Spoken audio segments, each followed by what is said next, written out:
All right, number 7 here, we've got to solve for x and y, these missing sides. First thing to recognize is this is a 30, 60, 90 triangle. And this thing's going to have side ratios of 1 to root 3 to 2. So we need to use these side ratios. We've got one of the sides, we've got the hypotenuse. So the first thing I always like to do is to relate it back to the angle that's across from the 30-degree angle. Okay, so I know that y is going to be the side that's across from the 30-degree angle.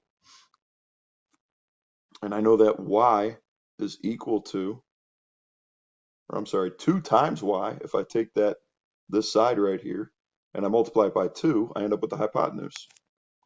So here's my equation. 2 times whatever y is equals the hypotenuse, and 16 happens to be the hypotenuse. So nice and easy, y equals 8. So I've got an expression for y.